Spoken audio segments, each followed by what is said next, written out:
Let's upcycle a book. First thing you need to do is go ahead and grab you a hard covered book. Now this is a matte finish on it.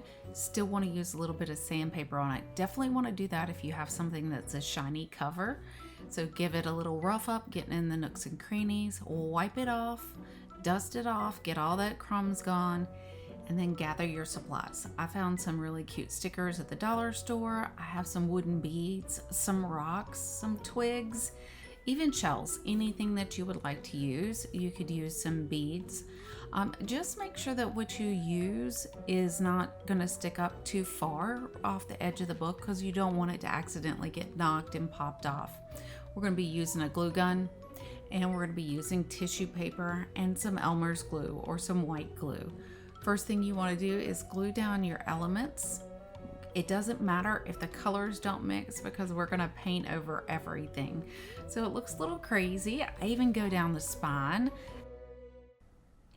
You want to give your tissue paper a little bit of a crinkle. That gives us a lot of the texture that we're going to be looking for later on when we do our highlights.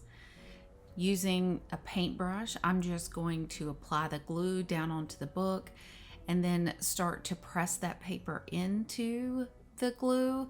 I even go over top some of these areas with the glue on top of that tissue paper.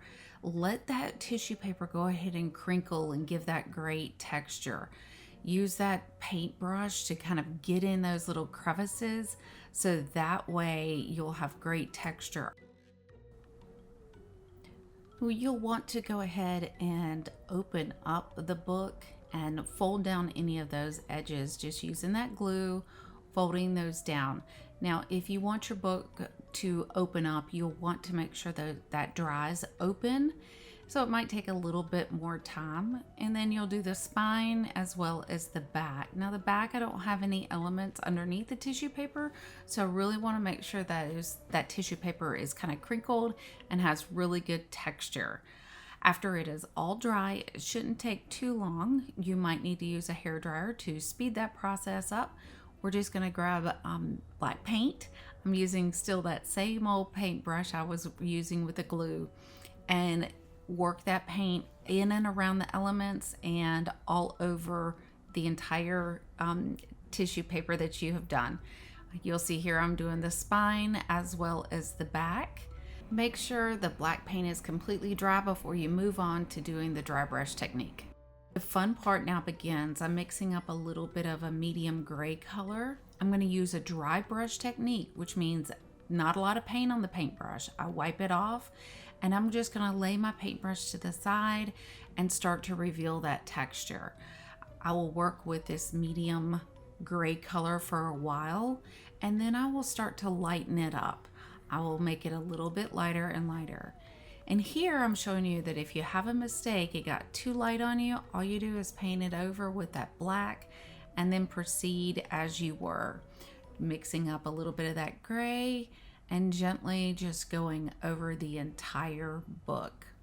Like I said, I'll do this a couple of times, lightening the color each time, making sure I'm pulling out as much of that texture as I want. You could use a different color if you choose. Maybe you wanted to do a silver or something to match your decor.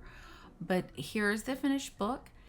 If you would like to paint the edges, now's a great time to go ahead and do that. I did paint black on this one side, and on the top and bottom I tried a silver, which I liked.